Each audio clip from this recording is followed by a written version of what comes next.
Hello guys, as promised, here I shall present to you a video regarding the most powerful English verbs, as well as some tips I can think of to improve your command of the language and to render your speeches more dynamic and more convincing.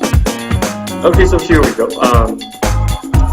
First of all, when I mention the word verb, what's the very first verb that comes into your mind that you can think of?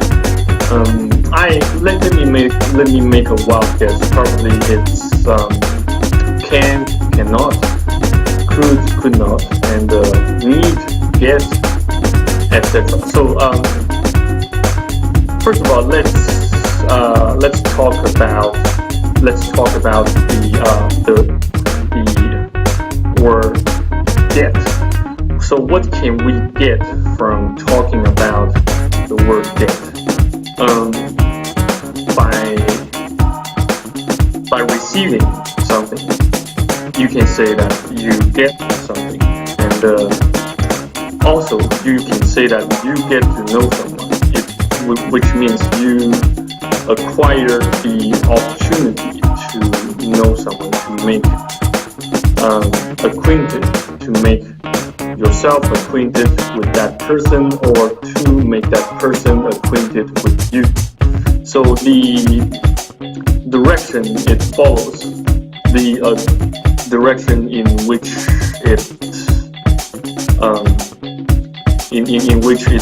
it proceeds has bilateral meaning. It carries the bilateral meaning, which means it follows two opposite but simultaneous directions. The flow of the information goes in both ways. You can interpret such word, such expression like that. That's basically what I learned from my previous experiences and from my current experiences, my most recent experiences dealing and engaging with people. I suppose people tend to use the word get a lot more frequently than they use other verbs like need, get, can, will, or won't, and need, allowed, let, those words like that. You will also, there's another word that I have mentioned, is need. Yes. When we try to explain things to someone, especially to those who might be able to help us immeasurably, let's say a banker, when you encounter, when you've got some problem with your current banking account, let's say that it suddenly got hacked, or it suddenly got compromised by someone, and then you lost some of your funds, or all of your funds. Then first of all, you need to talk to a banker of the bank which you put your money into, and then you talk to the banker and say, hello, please, can you please help me investigate such affair, such matter? I really need my account operational, and I need this account free from the threat of being stolen, being compromised, being being stalked, being snooped, etc. So need, get is these two verbs. It really play indispensable part in our day-to-day daily conversation, daily engagement with people.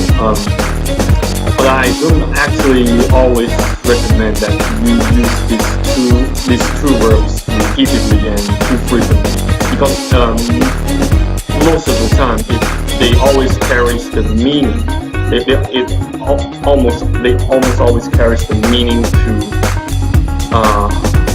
to outline several compelling reasons, telling the subject you are speaking to do, you give them a very compelling reason to convince them to do things, and it sometimes can sound a little too inconsiderate, since it gives the subject an impression that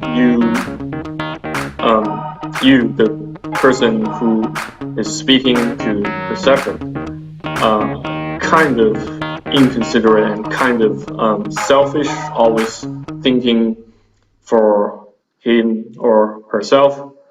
It's so need, the verb need, I suppose, it just sometimes it just don't sound too, it just sound too inconsiderate and mean, if you get what I mean.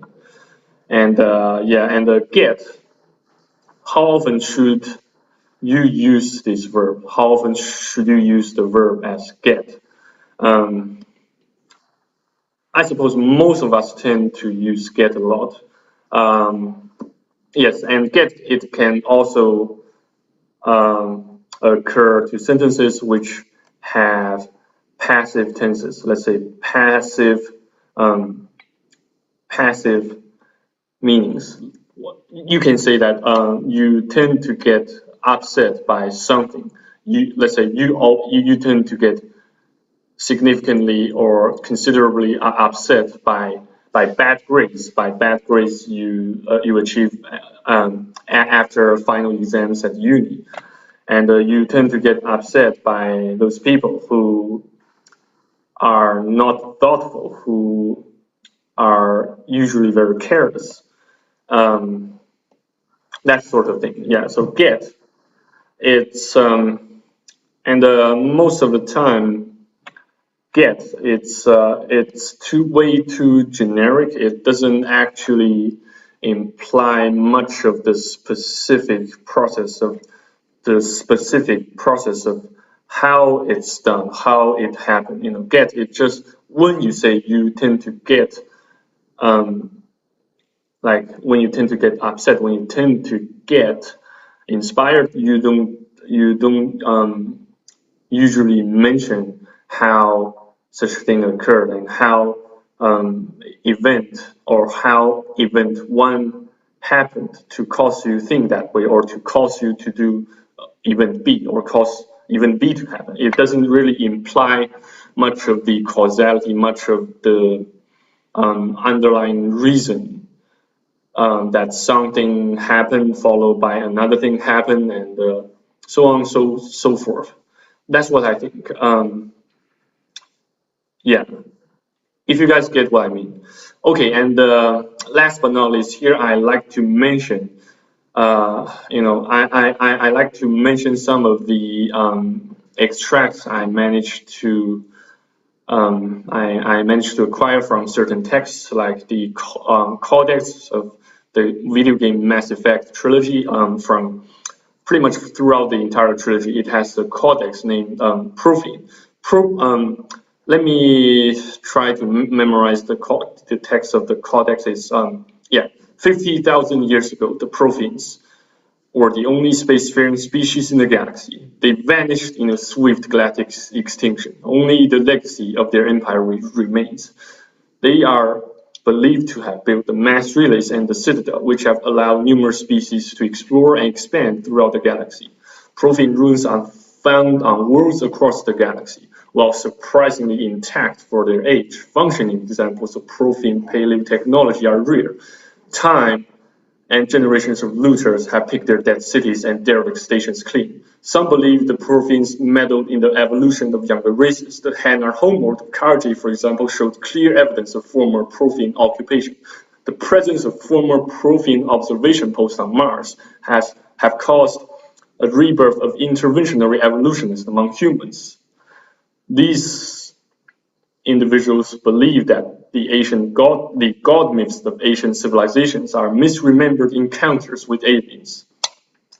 So from these texts, how many verbs can you identify? Can you identify lots of verbs like remain, grow, and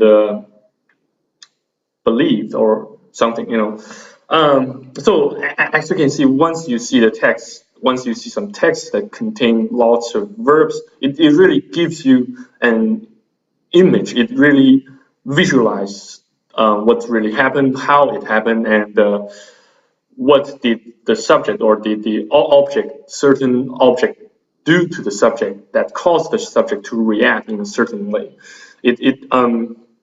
So you can see there, it contains lots of verbs like meddled, grow, remain, and followed by some adjectives. Though we always have a saying that actions always speak louder than words. Nevertheless, once you see these powerful words, this dynamic paragraphs, sentences, text that containing diverse and ample amount types of words and ample diverse types of verbs, you really tend to get very excited, don't you? It describes a certain action and it then um, kind of explains how it happened and how what the mechanism, the causality, cause and effect there. You get really motivated and really wanting to participate in that process, don't you? Don't you agree with me? Okay, guys. I hope I have explained the specifics to a certain degree in fairly well to you guys. If this video happened to make you learn something or get to know something worthwhile, please feel free to share it and post your comments below it. I always look forward to receiving your comments and responding to your comments. So thank you again for watching and listening. I'm your host, Francis and Dead, signing off and see you next time. Bye bye.